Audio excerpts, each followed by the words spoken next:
Dubaya gəlmədən iş tapa bilərlər. Yəni burada ev axtaranlara nə tövsiyen olardı? Hansı tövsiyələr verə bilərsən? Azərbaycanda bir çox bank müdiri o qədər maaş almır. Necə qərara gəldin ki, ev alasan burada? Fikirləşirdim ki, bir günə iş tapacağam yəni. Skameykanın üstündə uzandım, Burj Xəlifəyə baxa-baxa özümə təsəlli verməyə çalışıram. Dil bilmir, gəlir və Dubayda iş tapmaq üçün onlara tövsiyen nə olardı? 6000-dən, 7000-dən çox qazandım.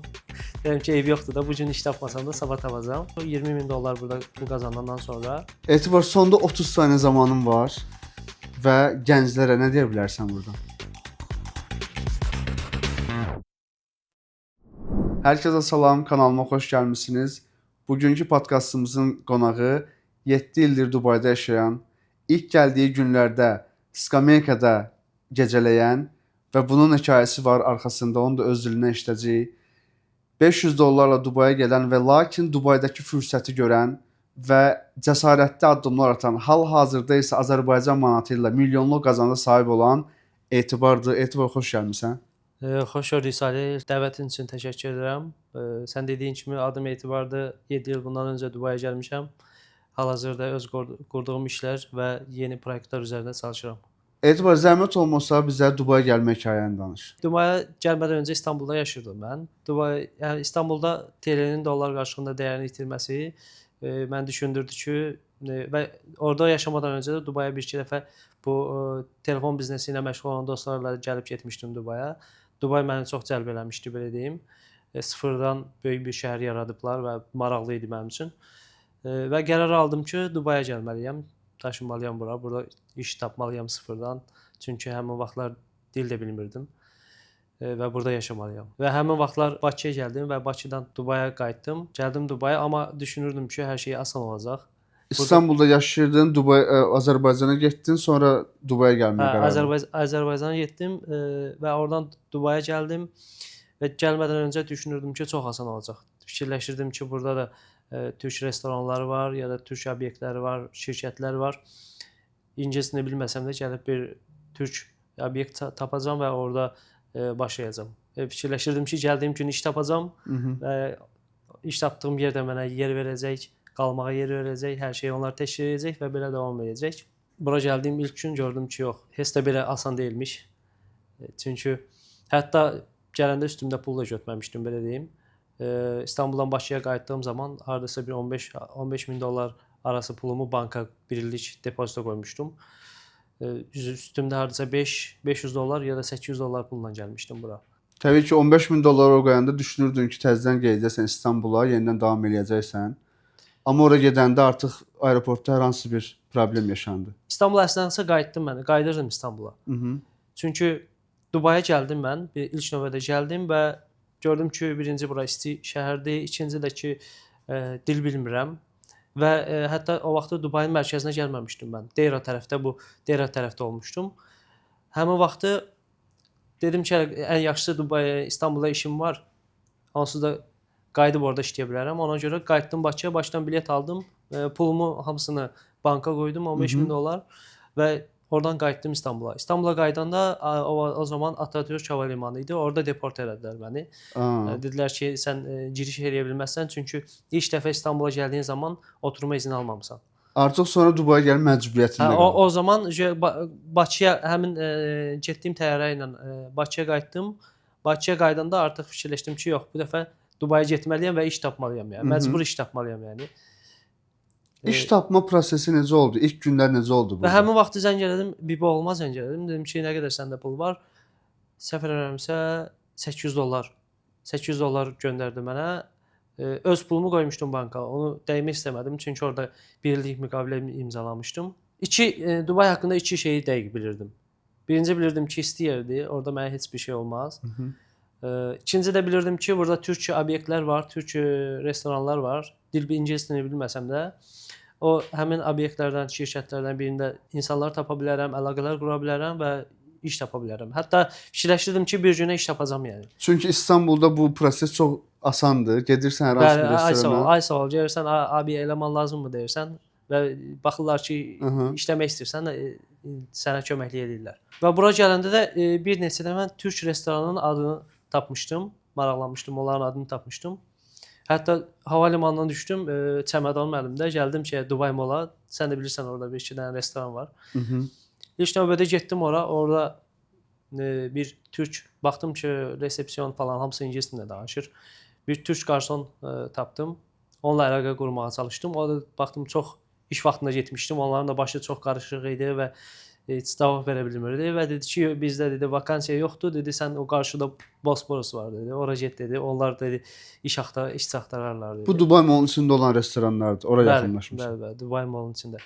Və getdim Bosporus'a getdiyim zaman da orada bir türk şef vardı. Buradan ona salam deyək. Həmişə söhbət olanda yadıma düşür çünki orada yaxşılıq elədi. Gəldi, mənlə görüşdü, danışdı. O da türk dilində bildiyinə görə. Ora yaxınlaşanda, restorana yaxınlaşanda necə yaxınlaşdın? Orada resepsiyon ingilis Ya dilində elə danışır. hara gedim dedim Turkish. Sadəcə bu söz deyirsən, Turkish. Dedim mən türk şefi çağırdılar ki, şeydi. Mən onunla danışdım orada. Yəni hay yox, hello yox, sadəcə türk sözü işlədirsən. Ya Onlar bilsən necə yeni şəhərə gəlmisən, insanları tanımırsan, hello how are you bilsən də belə həyəcanlanırsan orada yəni. Belə deyim Aha. sənə. O da yadından çıxır. sadəcə Turkish sözü deyirsən, onlar sən çağırırlar türk əgər bilən varsa. Çağırdım dedim Turkish staff dedim. Şefi çağırdılar. Sağ olsun o köməklik elədi və mənə dedilər ki 3 gün sonra triala gəlirsən bura. Mhm. 3 gün sonra triala gələrsən. Həmin şef də dedi ki, Cümeyra tərəfdə dedi türk restoranlar var. Onların adlarını mənə yazdı. Dedi ki, oralara dedi get dedi. Bu 3 gün ərzində triala gəlmədən öncə gedərsən oralara da dedi gedərsən.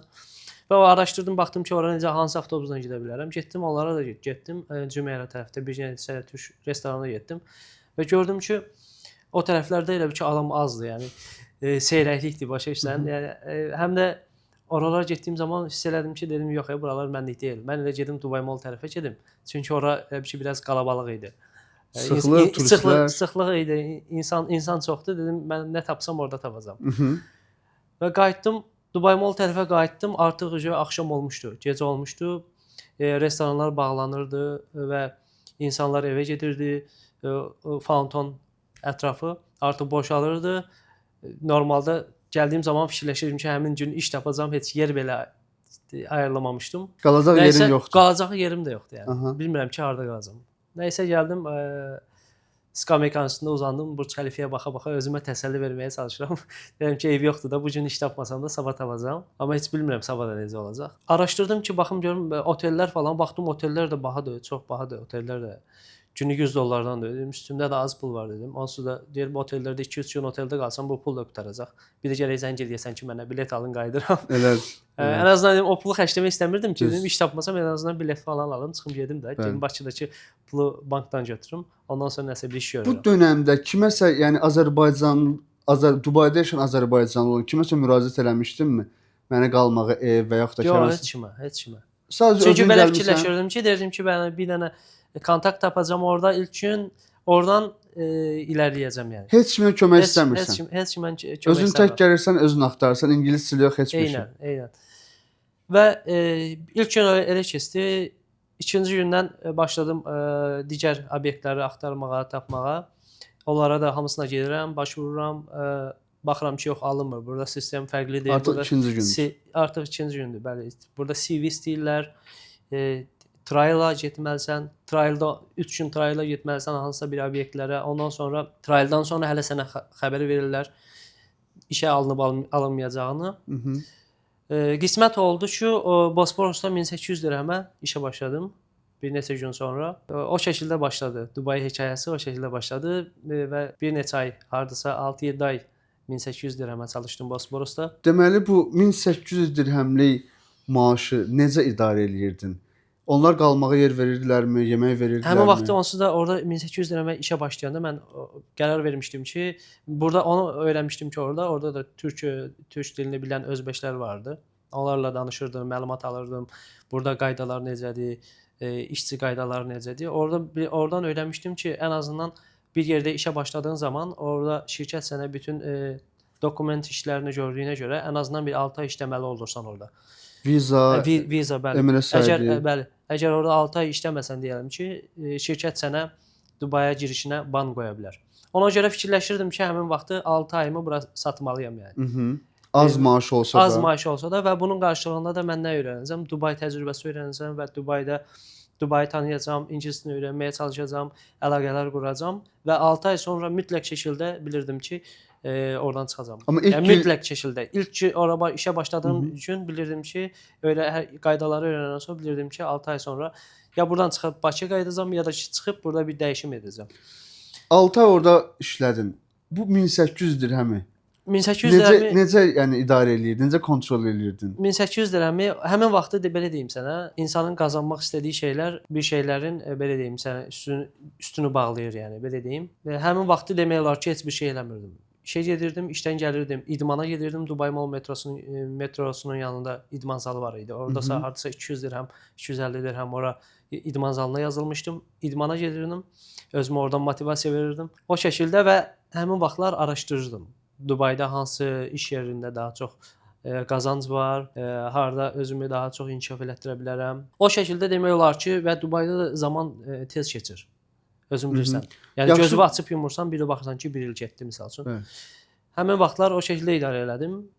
Onlar qalmağa yer verirdilər və servisləri var idi. Onunla aparıb gətirirdilər. Yəni bir neçə yüz dirhəm xərcləyirsən, geri qalanını artıq toplayırsan. Çünki artıq hədəflərin var. Demək olar ki, heç pul xərcləməyə də yəni zaman olmur həmin vaxtlar. Həftədə bir dəfə izin günün olur. İstirahət edirsən, yatmalısan. Həmin vaxtdadır ki, gedirsən, saçını kəsdirirsən, ətrafa gedirsən, dənizə getmək istəyirsən, belə maraqlanırsan. Burada keçirdiyin 6 ay ərzində, işlədiyin müddətdə ingilis dilini, çünki dediyin kimi ingilis dilin sıfır idi. İngilis dilini öyrənməyə, inkişaf elətdirməyə fokuslanmışdın, yoxsa ətrafda iş axtarışına fokuslanmışdın? Bu necə keçdi 6 ay? İnan ki, o 6 ay necə keçdi, heç mən özüm də bilmədim. Amma bir dənə onu bilirdim ki, 6 ay tamam olan kimi oradan çıxmalıyam və 6 ayın sonlarına doğru mənə artıq axtarışdaydım və bilirdim ki, hansı obyektlərdə çalışsam, o 1800-dən 2 qat çox pul qazanmış olacağam. Artıq ətrafı araşdırırsan, harda daha çox pul qazanmaq olar? Ətrafı araşdırdım, insanlar tanıyırdım və 6 ay dolana yaxın sənin də bildiyin uzun müddət çalışdığım bir yer var idi ki, hardasa 5 ildən çox orada çalışdım. Onlarla əlaqə saxladım və onlarla görüşdüm və onlar da ən qısa zamanda nə zaman istəyirsən bizimlə çalışa bilərsən dedilər və ondan sonra işi dəyişdim. Həmin yerə keçdim ki, orada da ilk başlanğıcda hardasa 5000-6000 dirhəm qazana bilərsən demişdilər mənə ki, həmişə də ondan yüksək qazanc oldu. Hardasa yeni başlanğıclarda 6000-7000 dirhəmdən başladıq orada çalışmağa. Amma o zamanlar da belə bir problem oldu. O zamanlar da korona vaxtı oldu. Yeni başlamışdım ki, pul qazanmağa. Korona düşdü ortaya. Bilirsən, korona vaxtında insanlar qayıtdı ölkələrinə hamısı və mən də Bakıya qayıtdım həmin vaxtı. Korona vaxtında dünyada hər yer bağlı idi, bilirsən. Sadəcə Dubai işlədi və Dubayda restoranlar, obyektlər açıldığı zaman oradakı müdirlə əlaqə saxladım və o mənim biletimi təzədən aldırdı və qayıtdım Dubaya. Bu ikinci iş yerində artıq. İkinci iş yerində işləyirsən. Bəli, ikinci iş yerindədir. 2 yerdə işlədim. Dubayda mən indiyə qədər 2 yerdə işlədim. Aha, birinci iş yerində 1800 dirhəm, artıq ikinci iş yerində keçmisən. Bəli, ikinci yerə 5000, 6000, 7000 qazanırsan. Bu ikinci iş yeri dövründə Dubaya yeni gəldiyində olan çətinliklər üzləşmisən. Lakin yeni gələndə burada hər hansı bir məbləğ maaş hədəfləmişdinmi? Bu məbləğ qazanandan sonra artıq mən rahatçılığa çıxacağam. Hər hansı bir məbləğ var idimi? Yeni gəldiyim vaxt hədəfləməmişdim. Yeni gəldiyim vaxtı öz-özümə deyirdim ki, nə maaş olur olsun, kontraktı imzalayacağam. Çünki burada Dubai təcrübəsi lazım idi mənə və ingiliscəsini öyrənmək lazım idi. Həmin vaxtda elə oldu. Yəni Bosporusda işlədiyim vaxtda, getdiyim vaxtda heç orada kontraktda çox da incələmədim. Onsuz da ingiliscəsini də bilmirdim ki, çox da incəliyəm. Təbii ki, o zaman fərqi yox idi. Orada həmin vaxtda fərqi yox idi. Amma bir neçə ay keçəndən sonra hər hansı hədəf ikinci iş yerimə başladığım zaman mən öz-özümə deyirdim ki, indi kimi yadımdadır. Deyirdim ki, 5000 dirhəm qazansam, 5000, 6000 dirhəm qazansam aylıq, hansı ki, Azərbaycan pulu ilə hardasa 3000 manat pul qazansam deyirdim. Dünyanın ən xoşbəxt insanı olacağam deyirdim. Hal-hazırda xatırlayıram onu ki, hətta üstünü belə fikirləşmirdim. Amma təbii ki, zaman keçdikcə insanın hədəfləri və vizyonu dəyişir. Bəli. o istədiyi məbləği qazandıqdan sonra insanın istər-istəməz vizyonu dəyişir. Hansı ki, ikinci iş yerində mən onun aşağısında pul qazanmadım. Yəni həmişə 6000-dən, 7000-dən çox qazandım və bilirsən, orada da uzun müddət də çalışdım. Yəni 5 ildən çox çalışdım. Hardasa 6 ilə yaxın orada çalışdım və bir müddət keçdikdən sonra, ingiliscəni öyrəndikdən sonra artıq insanları yönləndirməyimi gördülər və cavabdehlik verdilər və qazancım hardasa bir 16.000 dirhəmə qədər qalxdı. Və həmin vaxtda orada ikinci iş yerimdə işə başladığım zaman və özümə bir hədəf qoymuşdum ki, $20.000 burada pul qazanandan sonra nə qədər qazancı çox olur olsun, $20.000 pul qazanandan sonra çıxacağam buradan işdən deyirdim. Kiçik bir bizneslə məşğul olacağam. Hansı ki, uşaqlıqdan istədiyim şey o idi ki, nəsə bir bizneslə məşğul olmalıyam deyə fikirləşirdim. Amma zaman keçdikcə orada biraz qazanc da artdı. 2 dəfə cəhd elədim o işdən çıxmaq üçün. Artıq o məbləği qazanandan sonra iş yoldaşlarım da biraz narazı oldular və qoymadılar çıxım. Belə deyim, müdirlər icazə vermədilər və çalışmağa davam elədik. Nə vaxtdan biznesə başlama planını qurdun və nə vaxt başladın? Biznesə məncə o uşaqlıqdan gələn bir şeydir. Məsəl üçün yadıma gəlir ki, olduğumuz yerdə yaşadığımız zaman həmişə toylar falan olurdu. Evdəkilərə deyirdim ki, pirajki falan bişirin aparım satım deyirdim. Yadıma gəlir. Ya da balaca uşaq idim, məsəl üçün marojno satan dükanlar olur. Onlara aparıb süd verirdim, amma kanistrə gücüm çatmırdı məsəl üçün. Sürüyə-sürüyə aparırdım məsəl üçün həmin vaxtı.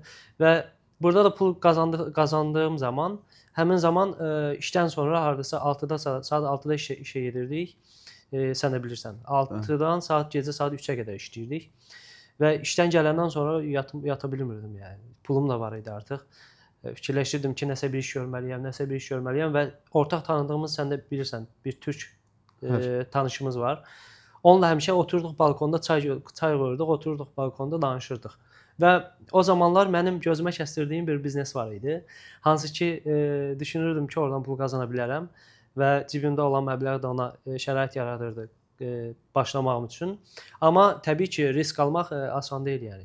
Bir də ki, risk almaq üçün o qazandığın pulları əziyyətlə qazanırsan, Təbii ki. onda heç asan deyil yəni. Və həmin o türk qardaş da elə onu mənə deyirdi, məsləhət görürdü. Mən həmişə cəsarətlənirdim, istirdim ki, başlayım. Bu mənə deyirdi ki, bəs etibar bilirsən bu pulları əziyyətlə qazanmısan, müştərin olmaya bilər, bax itirə bilərsən. Bax bu problemli biznesdir, problemlər var. Sən ətrafın yoxdur burada, insanları çox tanımırsan. Yəni bu olsa bu necə ola bilər? Bu necə ola bilər? Bu şeylər deyirdi və istər-istəməz adamın biraz belə deyim, həvəsi ölürdü. Amma hər işin sonrasını fikirləşsən, heç bir işə başlaya bilməzsən. Yəni mümkün deyil. Və həmin vaxtlarda nə etdim? Öz içimdən gələn səsi dinlədim, belə deyim sənə və risk aldım. Həmin biznesə başladım. Başa düşdüm. Deməli, o zaman bu biznesə başlamaq üçün nə qədər məbləğ lazım idi və bank hesabında sən nə qədər məbləğin var idi? Hardasa təxmini deyim sənə nə qədər lazım idi. Hardasa bir $10.000 arası pul lazım idi. Və həmin vaxtda demək olar ki, bir hesabımda hardasa bir $30-40.000, hardasa $100.000 dirhəmdən çox pul var idi. Deməli, biznesi qurmaq üçün $10.000 lazım idi. Lakin $10.000 birikdirdikdən sonra başlamamısan ki, biraz məbləğ toplayasan, ondan sonra başlayasan. Düşünürəm ki, o da mənə biraz cəsarət verib. Çünki onsuz da fikirləşirdim ki, Bakıda bankda pulum var. Onu bir il sonra götürəcəm. İkinci, həm də çalışdığım yerdə də yaxşı pul qazanırdım. Yəni fikirləşdim ki, yəni itirsəm də $10.000 da ən azından başlayım. $10.000 itirsəm də olar, yəni ən azından təcrübə qazanmış olaram. Və həmin vaxtı da işlər çox yaxşı getdi. İşlərimi planlayırdım. İşdən sonra çox məsuliyyətli yanaşırdım həmin biznesə, özün bilirsən və motivasiyon yaratmışdı sənə daha da. Motivasiyon yaratmışdı. Hətta yeni biznesə başlayandan hardasa bəlkə də deyim sənə, bir il sonra sənə tanış olduq deyəsən. Evet. Mən gələndə artıq sən bu işlərlə məşğul idin, çünki mən də sənin evində qalmışam. Hay sağ ol. Deməli, bu dönəmdə Bosforusda işə başladın, ilk iş yerin, ikinci iş yerə keçdin, pul toplayırsan, birikdirirsən ki, yeni biznes qurmaq üçün. Bu dönəmdə, yəni Dubaya gələn yeni insanlar olur ki, yəni gələndə bara getsin, restorana getsin, əyləncə eləsin. Yəni bunlar üçün sənin marağın olmurdu, yoxsa pul xərcləmək istəmirdin, yoxsa necə olurdu? Bunlar yoxsa bir Bu marağın yox. məncə fikirləşirəm ki, bu hər insan istəyir. Təbii ki, hər insan istəyir ki, getsin, əylənsin, bara getsin, restorana getsin, həyatını daha yaxşı şəkildə yaşasın, amma bir şeyləri nə qədər çox istəyirsən. Məsələn, düşünürəm ki, mənim nəsə bir biznes qurub bir hədəfə çatmağım, bu istək digər istəklərdən daha yüksək olub ki, digər şeyləri gözüm görməyib, misal üçün. Həmin biznesə başladığım zaman gedib yaxşı bir maşın da ala bilərdim. Amma demək ki, bir biznesə başlayıb orada uğurlu olmaq istəyi o maşın almaq istəyindən daha yüksək olub ki, o maşın almağı gözüm görməyib, belə deyim sənə. Mənim yadımdadır, sən bir maşın almışdın.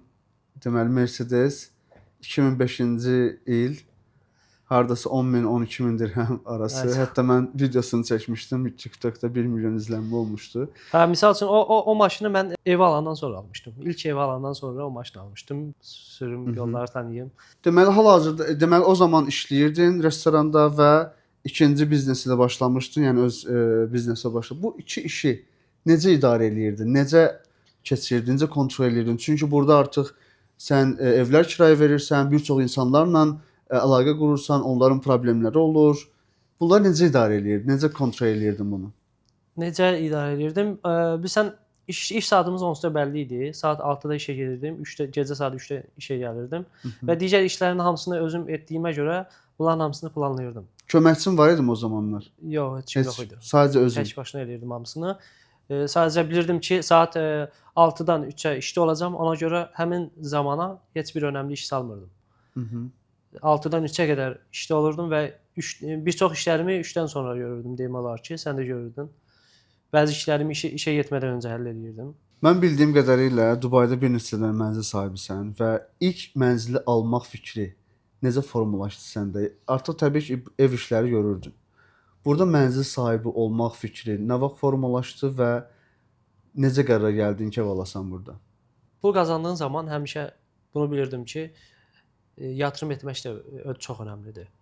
Çünki hər zaman işləyə bilərsən, hər zaman pul qazana bilərsən, biznesin yaxşı gələ bilər. Amma bəzi zamanlar ola bilsin ki, işlər o qədər də yaxşı getməyə bilər. Ona görə bu yatırım etmək, onu anlayırdım ki, yatırım etmək önəmlidir və həmin vaxtlar Dubayda ev kiraları ilə maraqlanırdım. Özüm də bu işi görürdüm. Görürdüm ki, Dubayda ev alırkən kira gəlirləri yaxşıdır. Misal üçün başqa bir şəhərlərdə ev aldığın zaman 25 ilə, 22 ilə həmin məbləği geri qaytara bilirsənsə, misal üçün Dubayda 12 ilə yaxşı bir yerdən ev aldığın zaman 12, 13 ilə, 14 ilə bu məbləği geri götürə bilirsən. Plus aldığın evin qiyməti də dəyərlənir. Ona görə bu sahə məni cəlb eləyirdi və maraqlanırdım. Artıq araşdırırdım bunları, yəni. Bəli, araşdırırdım, ev qiymətlərinə baxırdım, hansı sahədən, hansı tərəfdən alsam daha uyğun ola bilər.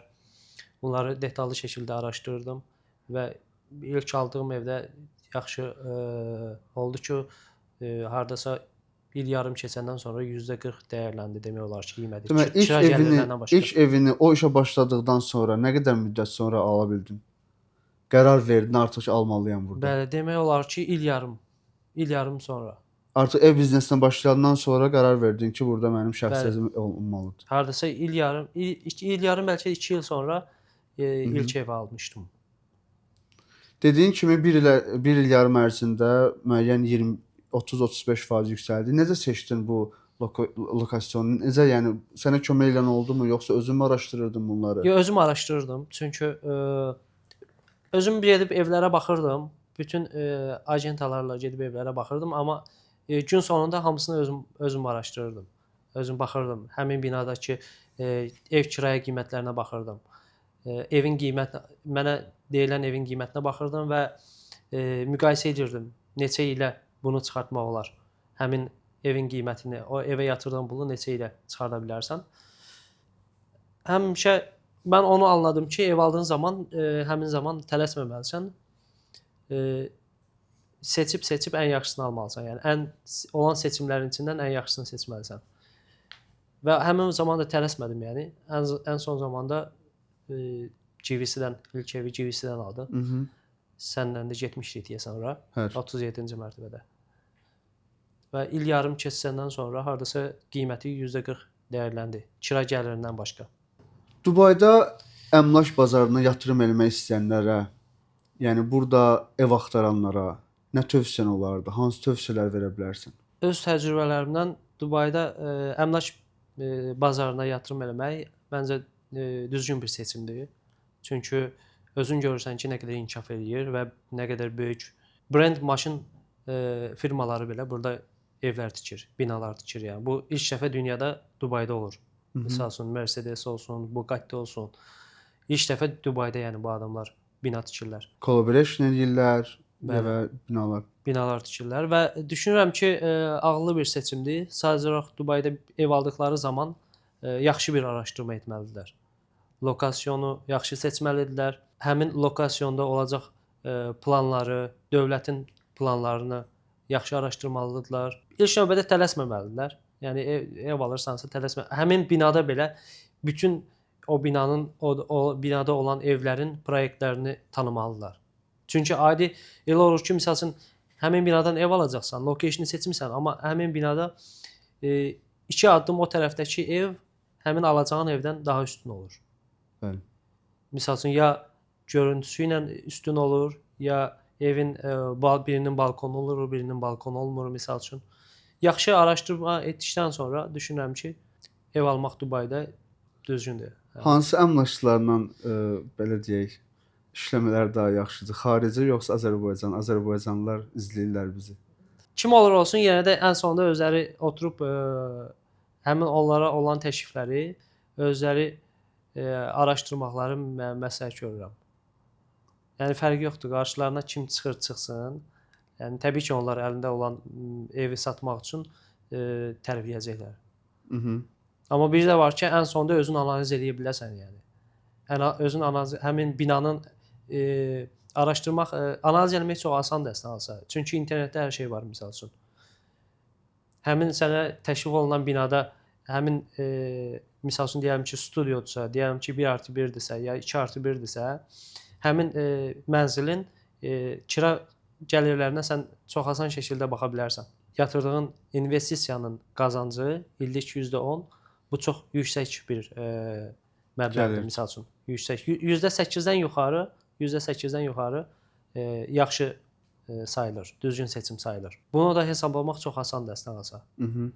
Sadəcə olaraq həmin binada olan kira gəlirlərini internet üzərindən araşdırırsan, kalkulyatorda hesablayırsan yəni. Bu qədər asandır. Bəs Dubaya gəlmək istəyən insanlar ki var, gəlib iş axtarmaq istəyən.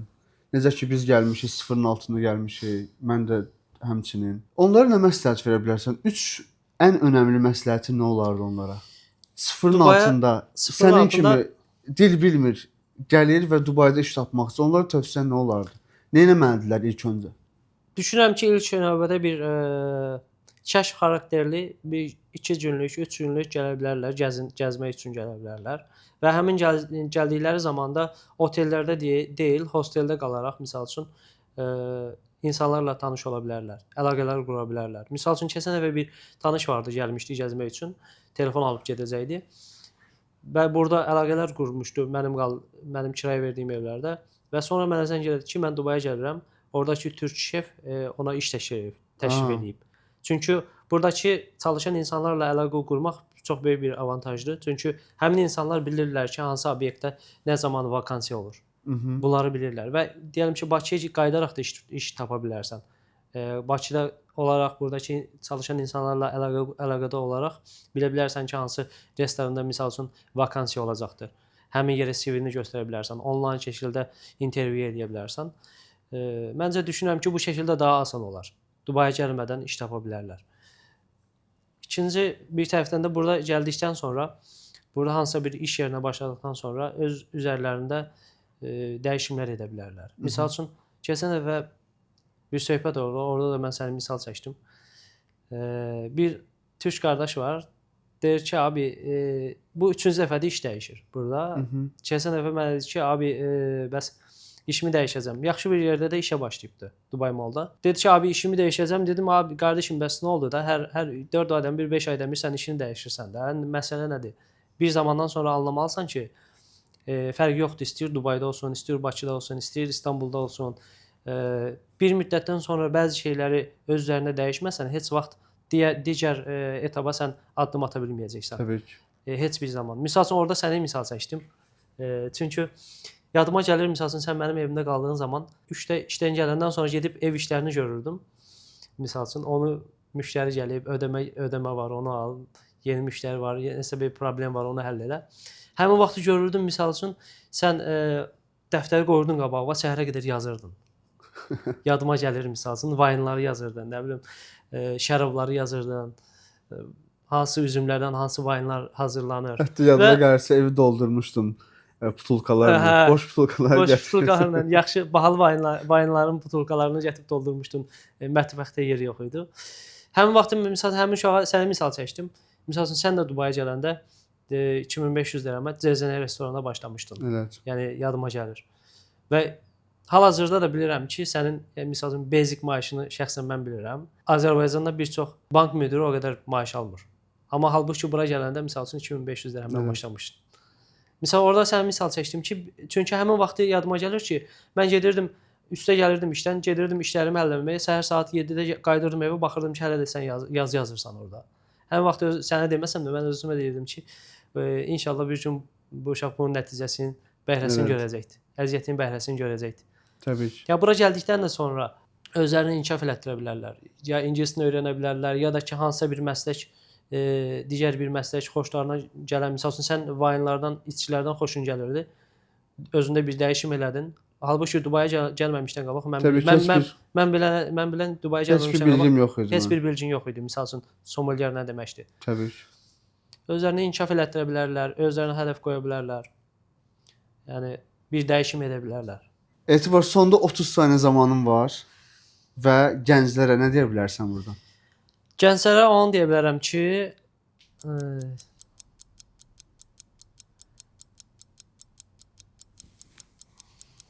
nə deyə bilərəm gənclərə?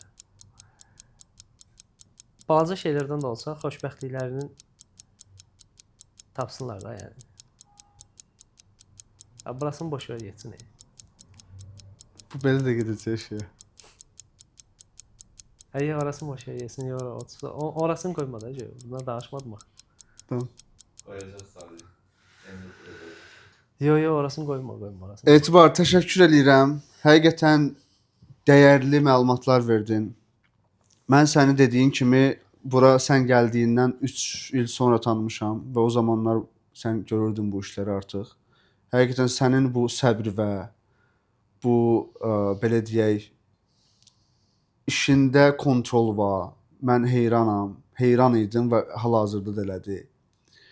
Və təşəkkür edirəm bu bilgiləri bölüşdüyün üçün. Minnətdaram dəyərli vaxtını ayırıb bura gəldiyin üçün. Mən təşəkkür edirəm dəvətin üçün. Çox sağ ol. Nə zaman istəyirsən, o zaman İnşallah gələcəkdə daha fərqli videolar çəkərik. İnşallah. Sən də mənim kimi gecə xorulduyursansa və yaxud da məşq zamanı təngənəfəs olursansa, burun bantlarından istifadə edə bilərsən. Mati Oxy ilə həyatını asanlaşdır.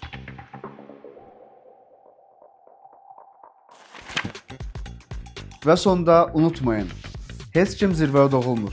Hər uğurlu insanın arxasında görünməyən gecələr, qurbanlar və bitməyən inam dayanır. Bugün siz də sıfırdasınızsa, bu son deyil, bu başlanğıcdır. Sıfırdan başlamaq qorxulu deyil, orada qalmaq qorxuludur.